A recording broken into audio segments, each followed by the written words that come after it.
Listen to the Game Up podcast and I will not have to kill you. What is it? What is this called? A One-Up Gaming Podcast? Alright, here it goes. Are we ready? Are we rolling? Alright.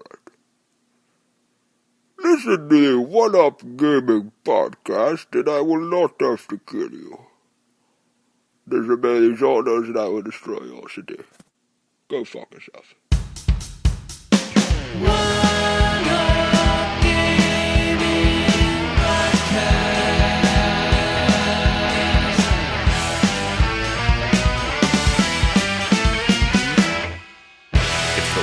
Gaming Podcast, hosted by David, Sean, and Zach.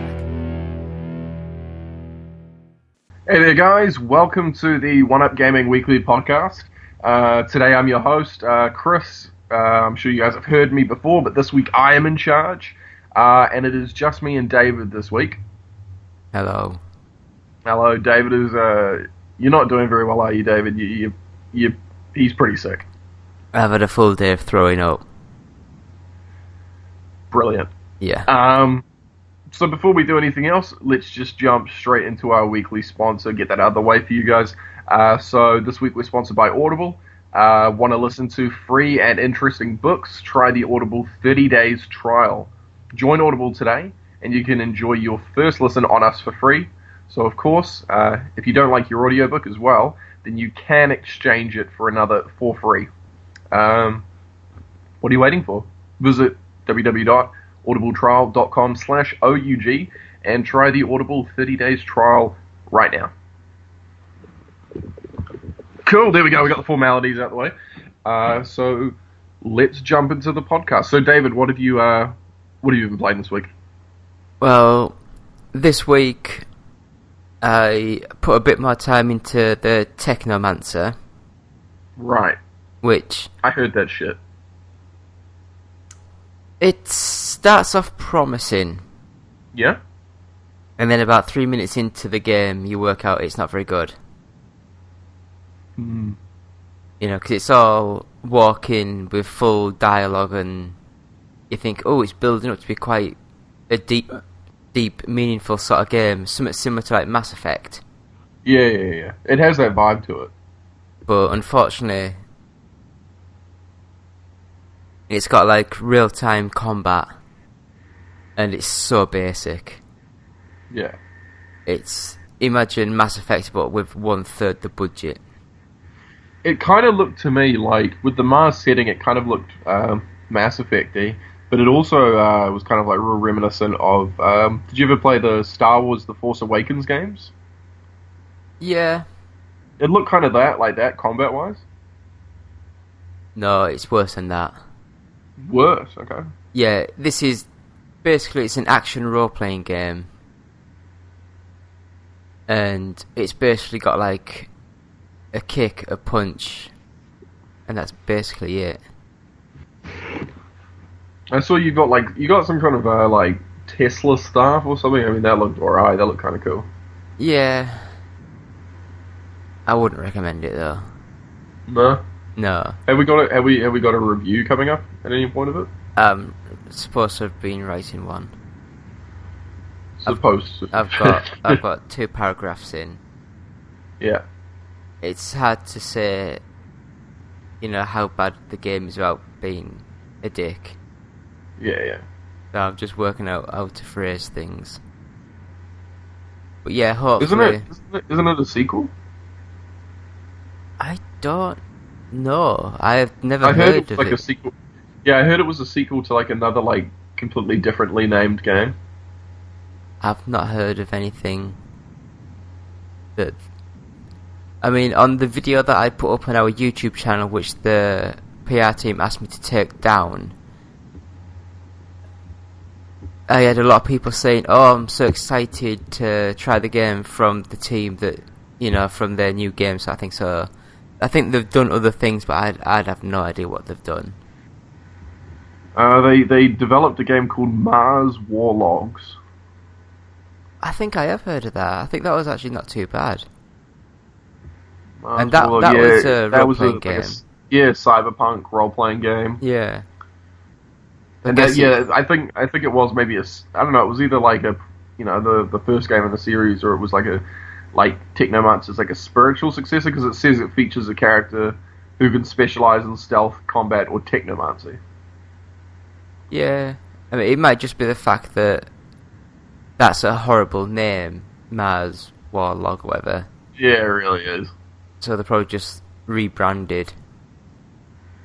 But I would actually say the original's probably better than this one. That's a shame to hear. Because the original was on 360, I'd have a guess. No idea. And it'll be on PC, of course.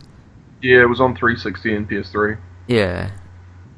And so the technology-wise, they've probably got more out of those machines than they have on the Xbox One and PS4. Yeah. Because I'd have a guess, because from what I can gather, they're a small team, so they've probably just ported the engine across. Yeah. And it's basically the same sort of game, just... It looks a bit grittier. From what I've played of this game, it looks a lot darker and grittier. So I remember seeing the screenshots of the Mars one, and it looked all nice and sunny days with dust everywhere. Yeah. So... Yeah, so I wouldn't recommend that. Another game that I did play was Anima Gate of Memories. Okay. And horrible name, but this is a game that the Technomancer wishes it was. It's a role-playing game, but it's got real-time, quick combat, and it feels a bit like Devil May Cry sort of thing. Okay. So the combat's a lot better, a lot more sophisticated, and it just... Once again, a really crap name, though. Yeah, but I think this is like a Japanese game, so they just literally translated it or something. Oh wait, didn't you try and get me to review this, and the code didn't work? Like, wasn't it because it was like a US code or something? It might have been. I can't remember now. Because I know I've got it on they sent me a 360 code. Yeah. Not 360, sorry, Xbox One. Yeah. And someone else reviewed it on. They reviewed the PC version. Yeah. But yeah, so if you want to get like an action combat role playing game, this game is so much better. The graphics are a lot anime sort of in style, so they look all women with big breasts. Right, kind of like over-sexualized characters. Yeah. Which I don't know if it's because I'm not 12 anymore, but when I'm watching it, it's just like, oh god. I think as you get older, it becomes tiring. It's like I remember when I reviewed Shantae and the Pirate's Curse. Mm. I mean, it was a fine game. It was like a fine side-scrolling kind of platformer kind of thing. Well, not really a platformer, but you know what I mean, like a side-scroller. And, like one of the kind of biggest problems I had in my review is I was just like, why is every female character I come across, like, wearing some deviation on, like, some kind of bikini or, like, bra outfit? And, I just went, it doesn't feel necessary. It doesn't feel like these characters need to be dressed so scantily. Yeah. I mean, it reminds me of the original sort of like Dead or Alive sort of series. Yeah. But I mean, I will say the original Dead or Alive still is an amazing game. And Dead or Alive 2 is an amazing game. Yeah.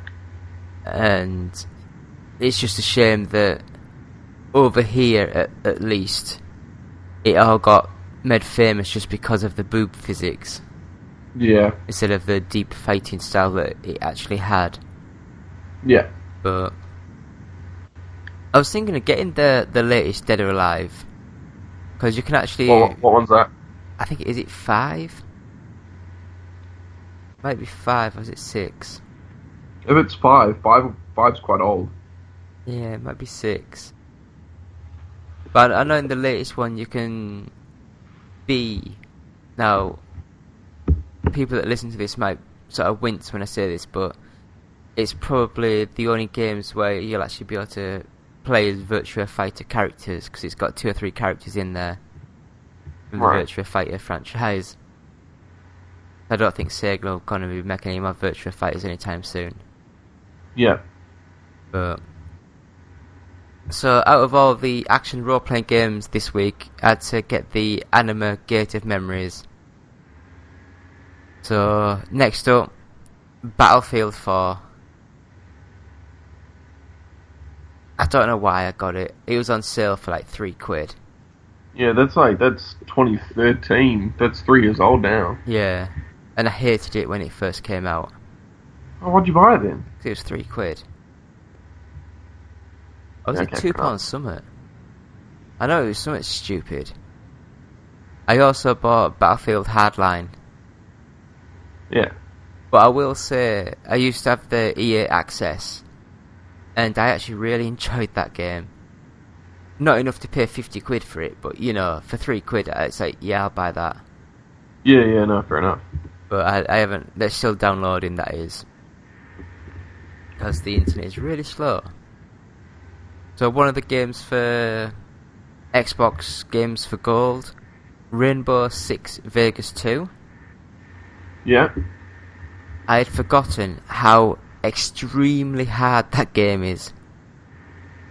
I mean, it literally loads you in, and it's like, oh, you have to go through this corridor and clear the rooms out. And I was just like doing my normal Call of Duty, just run through and shoot people sort of thing. Yeah. Very first room that I encountered, I walked in and I got shot dead in one shot. Really? Yeah. You have to basically go up against the wall, press one of the... I don't know if it was a trigger or the actual left bumper, one of the two. And it actually goes out to a third-person view where you've got the back against the wall, and you shimmy against the wall and you peek round the corner. Yeah. And you have to go... It's so good, so different. You know, it's a lot more realistic, which is probably why it didn't do so well against Call of Duty 4. Yeah. You know, because like Call of Duty 4 looked amazing, was like a Michael Bay movie with all these explosions and stuff.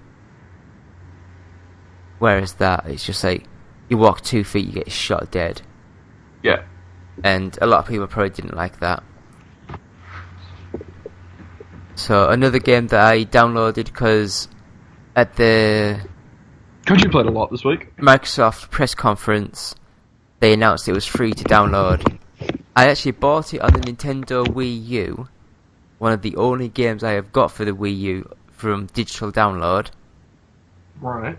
Which I don't think I can play now because my external hard drive died. I probably can't play it. But I got it for the Xbox One because it's backwards compatible, but it's Tekken Tag Tournament 2. Oh, okay. And yeah, that's another good game. I'm really excited for Tekken 7. And King of Fighters 15. I think Tekken 7's early next year. Might be wrong, but I think it's early next year. Okay. But yeah, I was actually pleasantly surprised at how good this game was.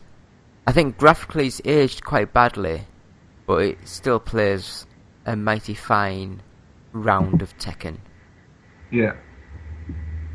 Next up, again with the Xbox sale, I got F1 2015, which is technically still the current Formula 1 game, but the new one's coming out in a couple of months.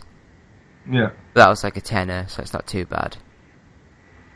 And it's weird. It looks really nice graphically when you're racing, but on the overhead shots of the tracks, you can just see how lack of detail there is in certain parts of the track, because it's now at like basically like 1080p. You can see the track so detailed, and then you get like little bits of like boxes and stuff, and it hasn't got as much detail, and it just looks a bit weird. But I know it's very stripped down as this one. You know, they've took out all the career modes, and you can just basically do the championship, and that's basically it. Yeah. So, but I thought for a tenner, I'll buy it. No, fair enough. Probably the best game this week that I've played was Inside. Which we will not go into heaps of detail in. No, I'm not going to go into any sort of details. I did discover the secret room in the cornfield. God damn it, that's a detail. But the thing I will say is, I'm zoning out. It's got hardly any music whatsoever. It's just like the background wind and noise, and it is absolutely gloriously. It plays amazing. It looks amazing. It is one of the better games I've played in a long time. I mean, did you like Limbo? Did I like Limbo? Yeah. Yeah, I mean, I really enjoyed Limbo. I do still think it's one of my top 10 Xbox 360 games of all time. I think it's a great game.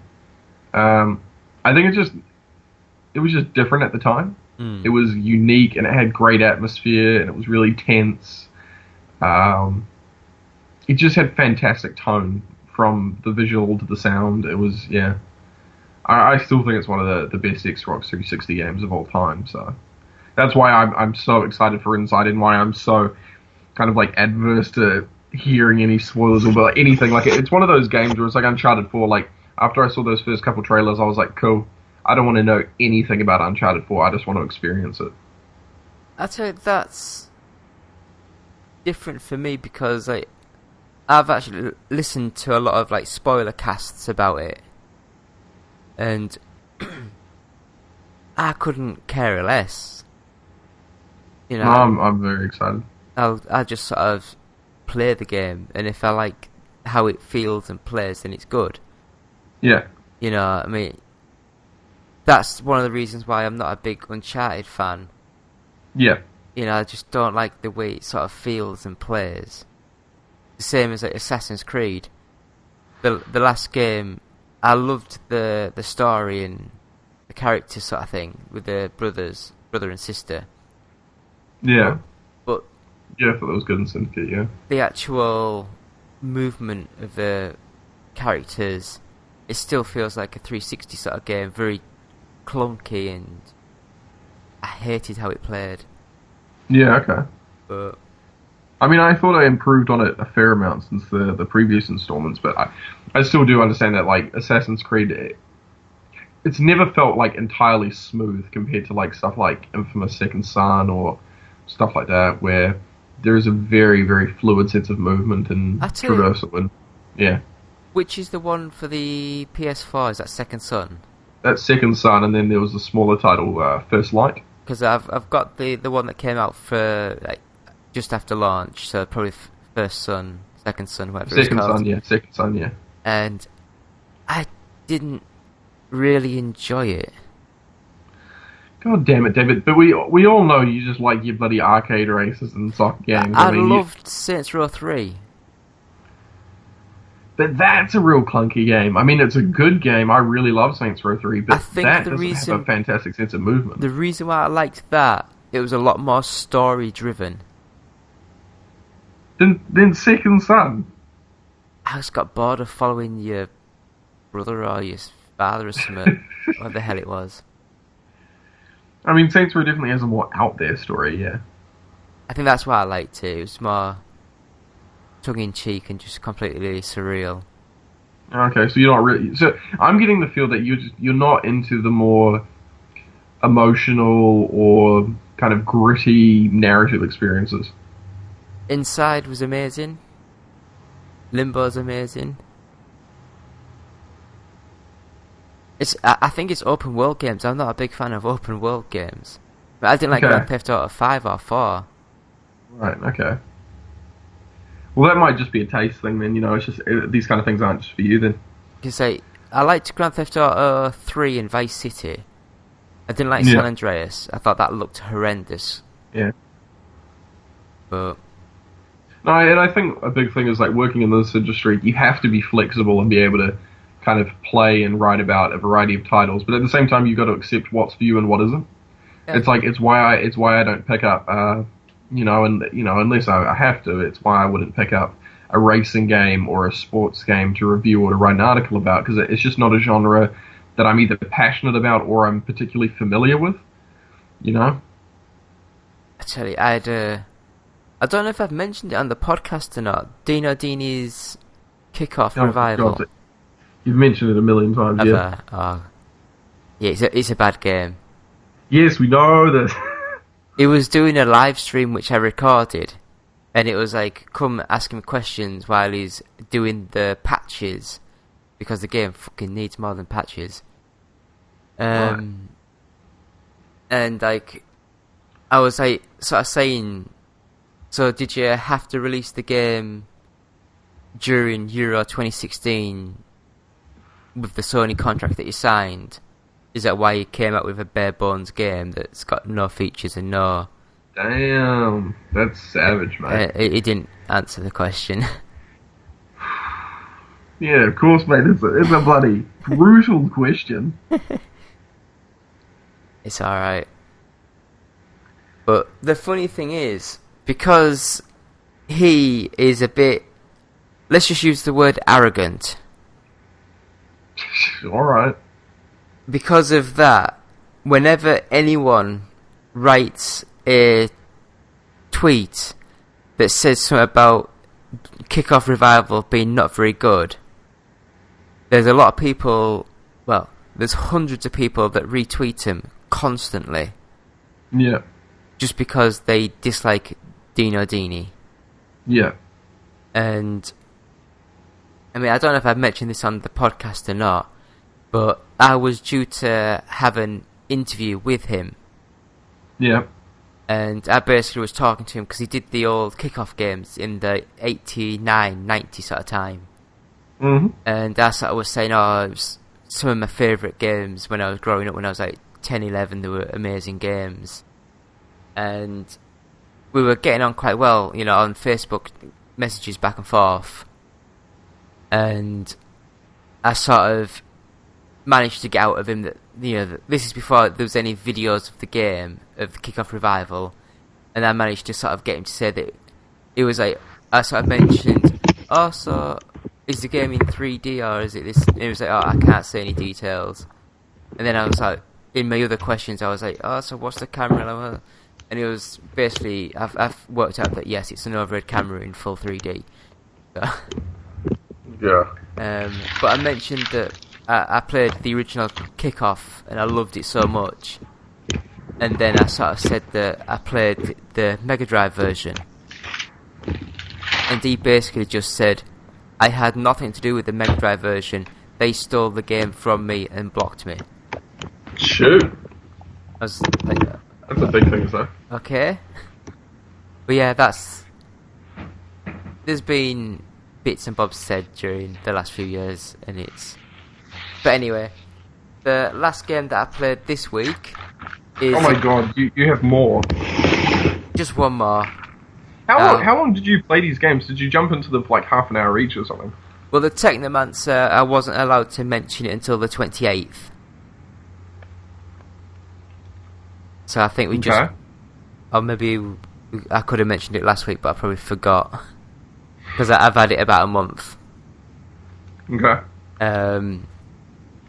But yeah, a lot of these other games, like Battlefield 4, Vegas 6, Tekken Tag 2, I have only put like 10-20 minutes in because they're old games. I thought I better just download them, give them a quick go. You just jump back into them for a bit. Yeah, just a bit of fun. But this game, Auto Warriors, which only came out yesterday, but I guess Thursday now because we're a few days away from that now. I forget we record at a certain time at night, and I lose track of days easily. But basically, this is from a small team And previously, some of the developers and some of the people involved made amazing racing games like Split Second, which is one of my all-time favourites on the Xbox 360. Yeah. And this game, imagine the look and the style and the setting of like Mad Max. Okay. So you have cars that look old, beaten up muscle cars, but with like rocket launchers, guns, and you can like drop mines. So like a Twisted Metal kind of thing? Yeah, kind of that kind of, but a lot more realistic sort of thing. Okay. And at the moment it's exclusive to iOS, so it's iPhone and iPad. Now it's a over-the-head view, so like top-down view like Micro Machines. Yeah. And it's a turn-based vehicle combat game. Oh, how the hell does that work? Let that sink in for a second. Basically, You know, that makes no sense to me. So basically, you like put your finger on the car, and you can draw a line of where you want your car to go, and it's all real physics. So it does all like the skids, the spins, and it has to go around obstacles and around buildings and stuff. And once you've made your movement, you press in the bottom corner it says play, and it plays the next 3 seconds of movement. And then once the 3 seconds it's up, it stops, and you can move the car again or move the direction, and basically you just try to get either in front of the other car or behind the other car, use machine guns or drop a mine. And for an iPhone game, I was really shocked at how much of a game it is. You know, because like, normally on iPhone, I mean, it's the rise of the clickers. Yeah, and I think because it's a touchscreen control, it works so well. Yeah. It's not as twitchy as it would have been if it was like with virtual buttons. Yeah. Doing it this way, you actually get time to do the movement, press play. And another great feature, after you've played the match, I think you can do like multiplayer, it's like 3 minutes long. So it's quite quick matches as well. But I can't believe it's 3 minutes long even though it's turn-based. I mean, to be fair, I've not got that far into it. I've just completed the training because I only downloaded it this morning. Oh, okay. And I've been in bed ill all day. But I thought I'd better play something, so I completed the tutorial because I interviewed Nick, who's one of the lead people. He's one of the studio owners at Gungeon Games, so I thought I'd better have something of a play of it. And I've played it after we finished the interview for about 10-20 minutes.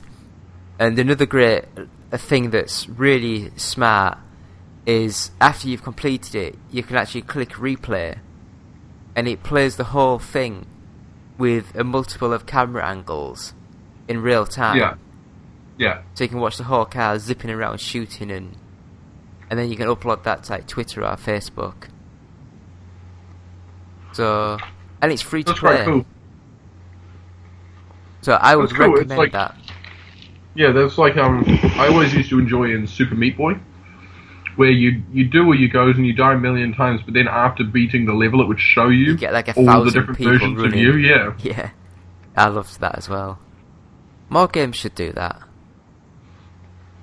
No, and especially in games where it is about kind of finely tuned, like you're going to die a million times, but when you get it right, you're going to look like a god. And then being able to actually just watch yourself do it's so satisfying. Yeah, I think there's other games where you have to purposely kill yourself to actually change characters to be able to move forward. I can't remember what the hell was it. Was it Broforce? No, it was some of Time Force? Super Time Force? Yeah, maybe Super Time Force. Sounds like it, because that's a time travel sort of thing. Yeah, no, I remember that. Yeah. And other than that, that is all I've been playing. The only thing I will say is, after playing a couple of these football games, I got given a code for a game called Natural Soccer. Right. Which the developer, I was tweeting out saying that I was disappointed with Dino Dini's Kickoff Revival. I think the best retro-inspired game coming out soon is the Sociable Soccer by John Hare. Yeah, you reviewed that, didn't you? No, it was a preview. Okay. But yeah, I thought it was the best game at the event that I went to, and that included playing on a HTC Vive. Yeah. Which I was very underwhelmed with, to be honest. But so Okay. this guy that does the Natural Soccer is like a single developer that made the game, and he emailed me saying, "Oh, if you like these games, you might want to check this out." And so he gave me the code, I downloaded it. I've got a video of it up on our YouTube channel, and I was playing away. It feels good, but it was a bit slow. And the characters, I think it started off as like an iPhone sort of game, so the characters, I think they're 2D sprites, so they're not exactly brilliant. Yeah, no, fair enough. But it's a top-down view game, and it played really nice. And then I managed to get into the settings, and you can actually change the speed up to like 125% faster. Okay. And that's when it got a lot better. So I think the slower speed would have suited mobile phone. You know, so it's not as twitchy sort of thing. Yeah. But when you've got a gamepad in your hand, you want it that little bit faster just to challenge yourself. Yeah. And yeah, that I was really enjoyed that. So hopefully we'll be interviewing that guy as well. I've emailed off and he was like, yeah, we'll chat. So hopefully we'll talk. So that is what I've been playing this week. Jesus. You sound like you've played literally every game ever this week. Even if they're only for 2 minutes each, like, dear God, that was a lot of games. There was more that I'd have played today, but I just God. died. I don't understand how you can get around and just, like, play the same, like, not play the same, sorry. Play, like, little portions of games. Like, I find once I get to a game, unless it's, like, just stupidly, like, bad or boring, even if I'm, like, not having the best time, I'll slug it through till the end just to play the whole thing. I struggle so much just jumping out of games. I guess I come from an era of arcade games where I'd put 10 pence in and play it for 10 minutes. Yeah. You know, and I did that growing up all through. I mean, we had the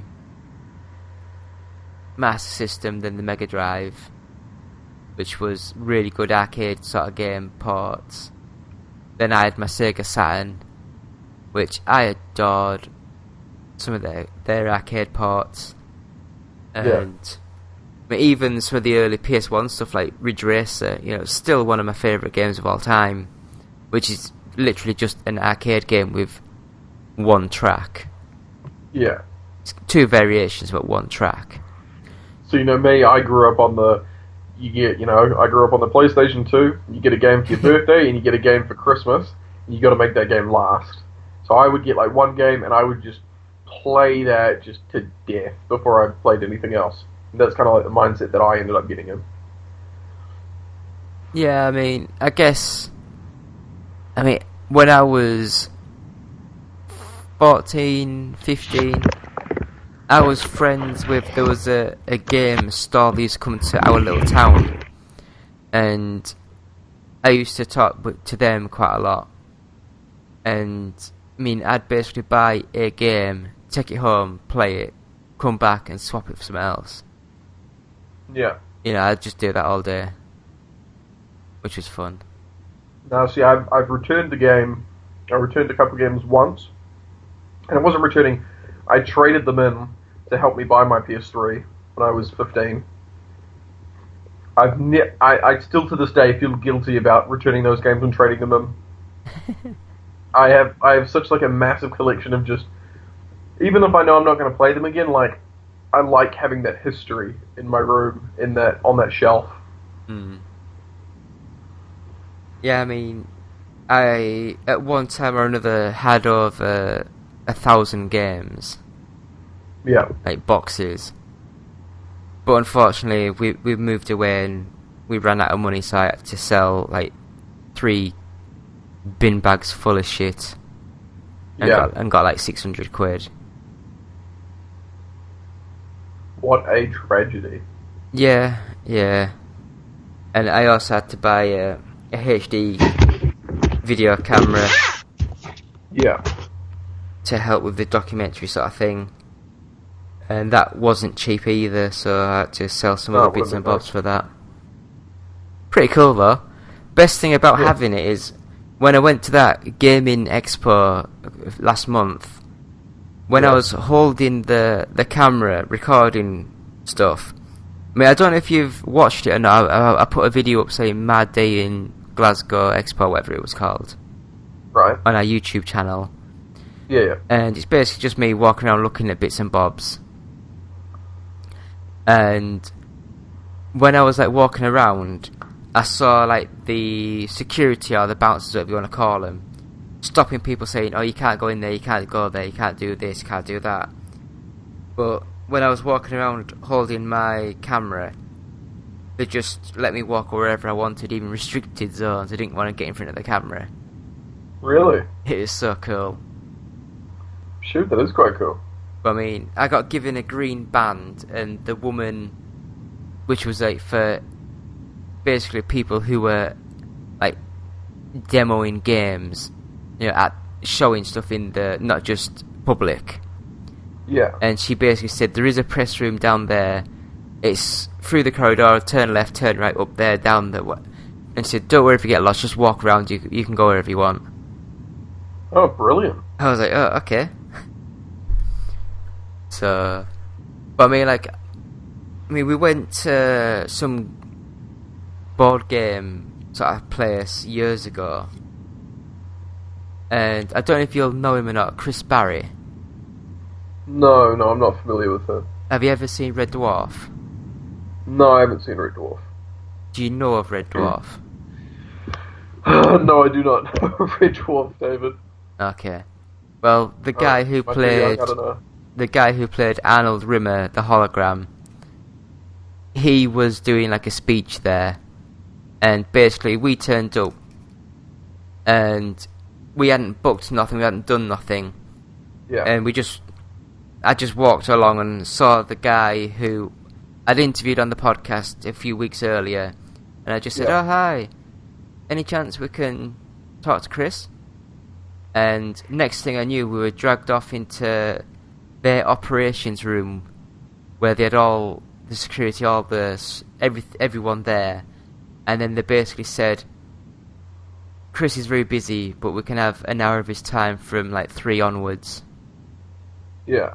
You know, and unfortunately, because that was in Birmingham, and we had to leave that day back up to like a 4-hour bus ride. Unfortunately, we had to go at 3. Yeah. But it was just the fact that, and the way they were talking on the walkie-talkies to each other, it was as if we were real journalists. Well, I mean, we are real journalists, You know? David. It was really good to sort of just stand there and see. Yeah. And I mean, one of the best things I've ever experienced in my my very long life but short career in doing this. We went to a games event, a retro one in, oh god, where the hell was it? Wolverhampton, maybe? Okay. I can't remember. I think it's something like that, or Hull. Somewhere around there. Probably miles apart, I don't know. But we went down, and the guy, again, we interviewed on the podcast, and he said that, don't worry about tickets, just say you know me and just walk in. Yeah. And I was just like, oh, this is going to be shit. Because it wasn't just me that time. There was me. I think there was 5 or 6 of us that went. Yeah. There was me, Evie, Mel, Nathan, and Sean. Yeah, there was like 5 of us. And we basically just walked straight past the doors where they had the bouncers and stuff. And one of them said, "Excuse me, do you have tickets?" And I just turned around saying, "Oh, I know Chris." And they're like, "Are you One Up Gaming?" It's like, "Yeah." And they just said, "Carry on." Damn, that's cool. It's like, oh, yes. But yeah, so things like that don't happen often because I don't leave the house. I don't like people. I'm a little recluse. Yep. I mean, my girlfriend's been away for 2 weeks, and we were talking today. She was saying, "I bet you're loving it." I was like, I do miss you, but yeah, it's really good just being sat around on my own. Little hermit I am. You really are, mate. I am. I don't like going out. So, anyway, what have you been playing, Chris? Because it's getting on a bit. Yeah. Not too much. I haven't been gaming much this week. I mainly tinkered around with Just Cause 3 a little bit more. What are you playing that on? PS4. Is it as bad as what everyone says about frame rate? It's still, I'm still really enjoying myself, but it's growing more and more tiresome, the shit that you're kind of dealing with. The frame rate, like it mainly happens when you're driving. It can really, really drop to like a truly noticeable level. You have a fair amount of game tearing that kind of happens with the visuals every now and again. But then the thing that's been annoying me the most about it, because as I say, it's a real blast to play. Like it's a fun game. The mechanics are really cool and all that. The story's so-so, but I mean, what do you expect from Just Cause? But it's like I was playing it last night, and I just kept getting so frustrated because the game kept crashing, and I was on like one of the bigger levels, one of the kind of harder main story missions, when you kind of free enough provinces within a region, you kind of get these big story mission encounters where there's like a big war between the rebel factions and the kind of the army of the dictatorship kind of clashing, and it's really cool to watch. But the game just kept crashing for like different reasons, and there was one point where, and like the game would bug out in the sense that, so it was like I played part of the mission, got through it, did a really good run, went to the next part, and then there was like a glitch that like saying protect the rebel boat, but then it was also telling me to go and do something else. I just went and did something else, and it was fine, and then I was like progressing through the story, and then it crashed, and I was like, I've just sunk half an hour into this mission, gonna have to redo it now. Fuck me. Go to redo it, and then I redo it, and it's like a completely different mission. And it's like I did the first part that I did, but then there was all these things that I had to do before I got to the part that I did before. And it was like the first time around the game crashed because it actually forgot to tell me to do things in the mission and didn't make them available to do. And then it was just like, oh shit, no, we forgot some stuff, crash. And that happened to me a couple of times. So it got to the point where I was actually getting annoyed for the first time playing the game, where I was like, okay, now it's going beyond the point of just it's annoying or it's not as pretty or smooth as it could be. It's like now this is actually impacting me being able to fucking progress and like deleting work that I've done. So that was annoying me. Played a little bit of Rocket League. Had a mate of mine come over and we gave the hoops setting a go, where you play the kind of basketball version of Rocket League. Really, really hard. I've not loaded Rocket League up in years. Well, not years, but like years. Months. In months. No, I go back to it every now and again. I still think it's a really, really fun game. But no, we played like the hoop setting for like 15 minutes. Realized it was way harder. And we just went back to playing the kind of soccer version, which is definitely the best version. Definitely, it's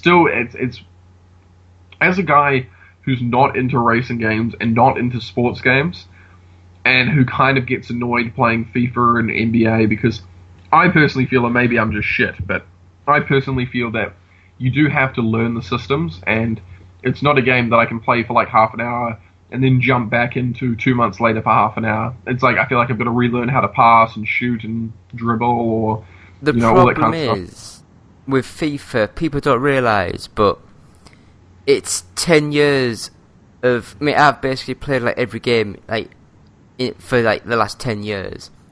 So for me, the new game plays almost identically to the last game. They've just added something little onto it.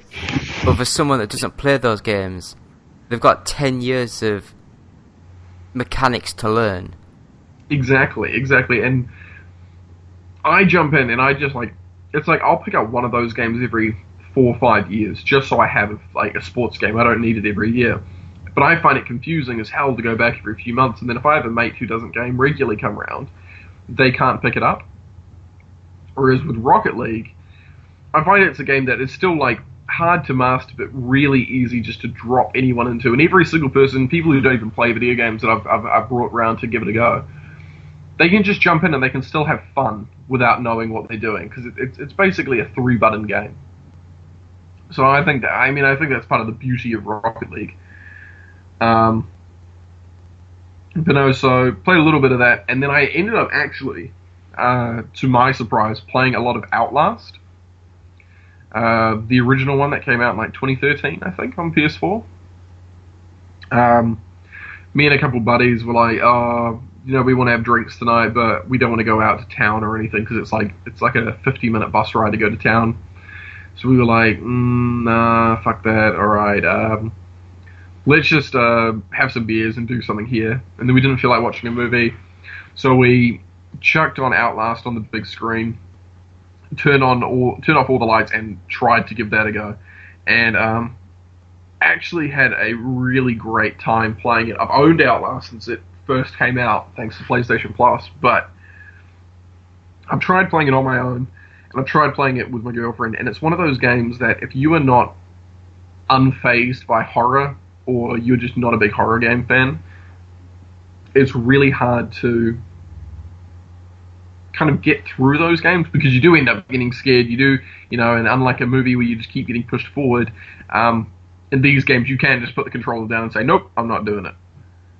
And so having a group of people who you're all having a laugh with, and it's scary, but you're actually having like a bit of banter, a few jokes around while you're doing it, it actually makes it a lot more fun to play. Like, I remember watching the Slender Drunken Let's Play and thinking how much fun that looked. So we ended up, I think, getting about halfway through the game, but no, after a few beers, playing something like that is an absolute blast, so I'll probably finish that off with them in the coming days. But I know, as I say, I have not been gaming heavily this past week. I've been working a lot, so those are the only things I've touched based on. Yeah. Going back to your Rocket League, I managed to get a code, because I said I was going to do some streaming with it, but unfortunately, like a lot of things, life gets in the way. True. And I thought, I'll just turn it on and have a quick go. An hour and a half later. Yeah, you can really sink time into it. And I did enjoy it, but unfortunately, I only load the PC up either to do editing or to record something, and that's basically it. Yeah. So I don't really play that many games on the PC. Yeah. Which is annoying. But yeah, so Rocket League, it's a class game. It really is. It will go down in history, I think, as one of the greatest games. And say what you want to say, but I do think giving it away as a free game for PlayStation Plus subscribers was genius. It was, because the thing is, it got it into the hands of people who probably, I would never have bought that game. And it got it into the hands of enough people that it built up this momentum from word of mouth. And people who claim now, they're like, oh, it was foolish of them to put it on PlayStation Plus, because think of how many sales they lost. Well, I read an article today that apparently, not including the people who downloaded it for free for PlayStation Plus, Rocket League has sold more copies than Metal Gear Solid 5 has. Yeah, I mean, I think it's made the company. Is it $5 million? Oh, I think a lot more. No, because it's only a cheap game. I don't know. I thought they were really raking it in. Like they come up with an extremely substantial. They only cost them a couple of $100,000 to make. Mm. You know, I'm sure this unless that was just like America only or something. Actually, I can't remember now. It's something I've read ages ago. But yeah, basically they've made loads of money from it. Yeah, it's been incredibly successful. Yeah. Yeah. So, is there any news or? Yeah, no. There's some mild news. It was a quiet week, so we'll jump into that.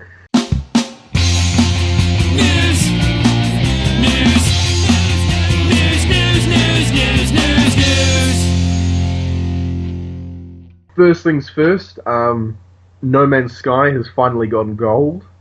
Hello Games has finally finished development on that, which is, I found it, really uplifting because, I mean, like, those guys have taken a lot of shit in the last month or so with having delayed the game, and they've received, like, a lot of hate mail and all that kind of, like, real, like, unnecessary stuff from gamers who, like, have this kind of fucked up perspective that this is their game, and that these people are making this, I mean, they are making it for them, but you know what I mean, that kind of real privileged perspective. They're making it for their bank balance first and foremost.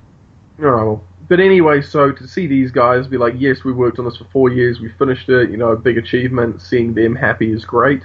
But then it was also really surprising and great to see how many people responded really happily over this. The fact that I think their tweet got,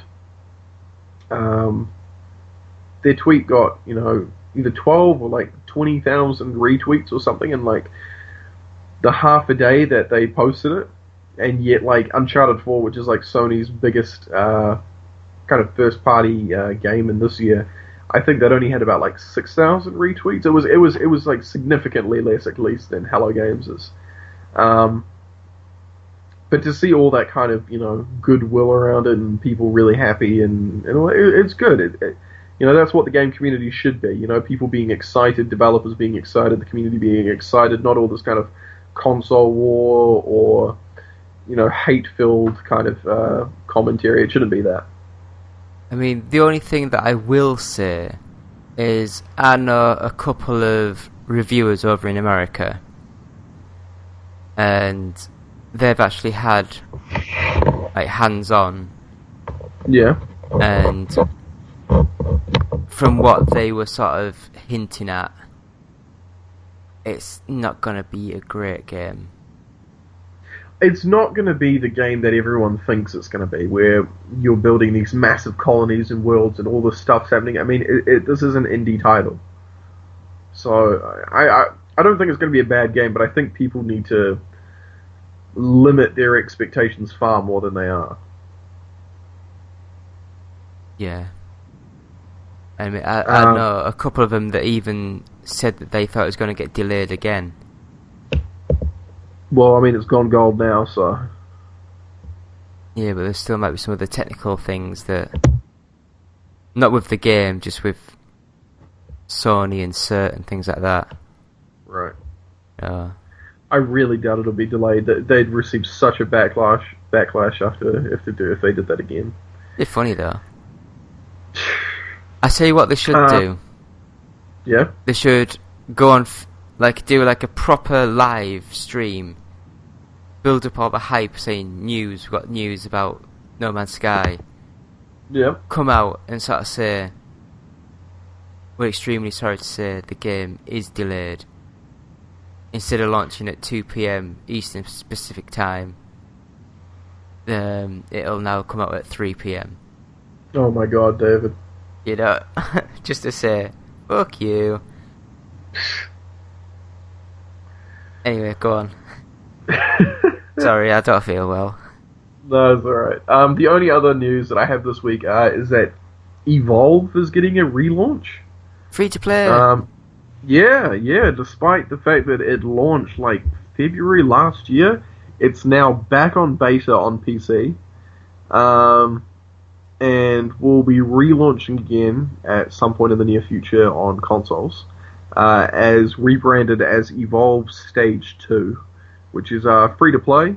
A lot of the gameplay mechanics are changed up, such as the fact that all different types of hunters can put up trapper barriers. A lot of the different individual characters' movesets have been changed. The way the game actually plays itself has been changed a lot. And I don't know 100% because I haven't been able to confirm it, but I mean, from watching the launch trailer, it looks like you can actually play the whole game in third person now as well. Even as the hunters, it looks like they're all playable in the third person. So, really interesting that they're doing this, and kind of trying did to you the game. play the game? Yeah, I've got it on Xbox One, and I thought it was really fun to play for 15 minutes. And then it became really hard to hunt down the monster, and it became really hard to either find a group that were kind of good enough to support each other, whether that meant that I was playing with other people who weren't very good, and so they weren't doing what they needed to. Sometimes I'd be in a group, and I was doing a really bad job, and I felt like I was letting everyone down. And there was so much reliant on each individual member having to be great. And then on top of that, there was kind of no single-player narrative. There was nothing to keep me stuck to it. And then I just felt like I was either letting people down or people were letting me down in the multiplayer, so I dropped off very quickly. Yeah, I'm not sure that this type of game is the future like a lot of developers thought 3-4 years ago. Yeah, 4v1 or whatever. Because there was a lot of them that were announced, and a lot of them have been like slightly sort of like cancelled.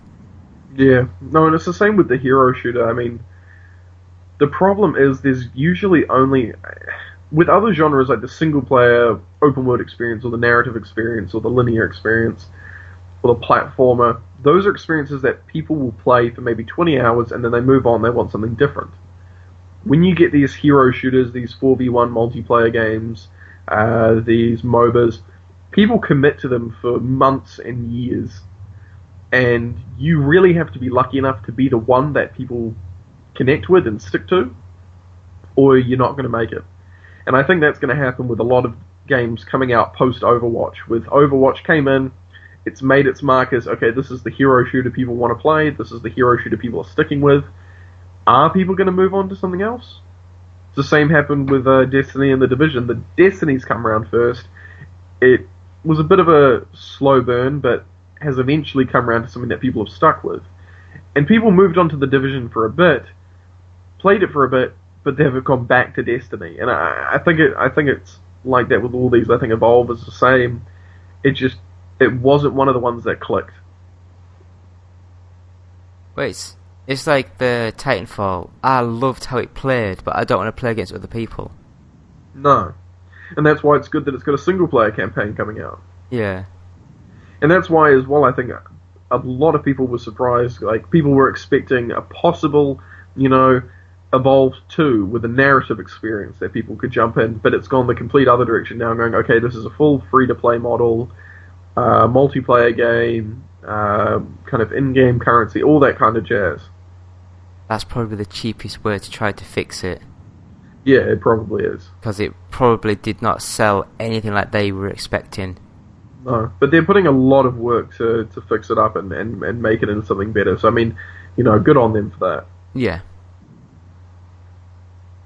So, but anyway, else? That's news for this week. That's us covered. Do you want to do the outro? Cool, no worries at all. Alright, guys. I'll just lean up against the microphone and close my eyes. Alright, you just relax and listen to this beautiful outro. Cool.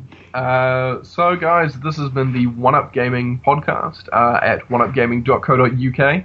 I've been your host this week, Chris Bowering. Chris. Yes. What episode number is it? This is episode 161. Thank you. Yeah, you're very welcome. I get lost. I get lost unless people say the numbers. So as I say, no, I've been your host this week. I've been here with you with David Cameron, our great founder of oneupgaming.co.uk. Also the Prime Minister of the United Kingdom. Wasn't aware of that, but okay, hey, why not? Well, I've said I'll resign in a couple of months, so... Okay. Yeah.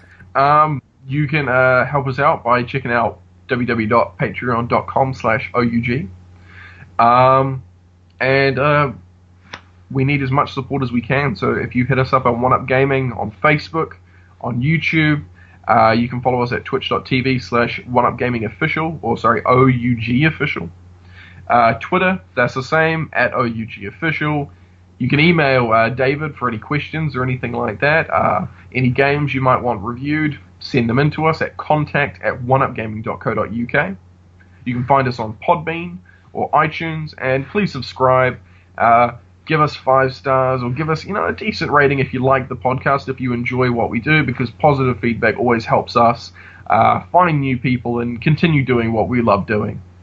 And so, with that, I will say, I did say that I would give away a Toshiba Encore 8-inch Windows 10 tablet if we got 10 reviews on both the One Up Gaming podcast and the OUG Talks podcast. We've got 9 reviews on One Up Gaming. So close. And we've got about 4 or 5 on the OUG Talks. Hey, cool. So let's make it happen, guys, and maybe you'll be in to win that beautiful tablet. Please be in the UK so I don't have to do a lot of shipping. All right, guys. Well, that's us for this week. So thanks for joining us, and have a good one. Thank you. Goodbye. Hey, guys. Justin here. I just wanted to say that I've been thinking about you. I've been thinking about you a lot. Yes, you in particular, in that way. And I wanted to say, I think you're great. I've always said that about you. And I was wondering, if you think we're great, if you could give us a quick rating on iTunes, we'd really appreciate it. It would really, really help us out in that, podcasty sort of way. And if you're feeling particularly festive, perhaps even a little saucy, maybe stop by our Patreon page at www.patreon.com/OUG and see if you can't slip a few bucks our way. After all, every little penny or whatever space money they use in Europe helps out the show. Thanks for listening. OUG Gaming will always be free, but with your support, we can always move forward and always be better.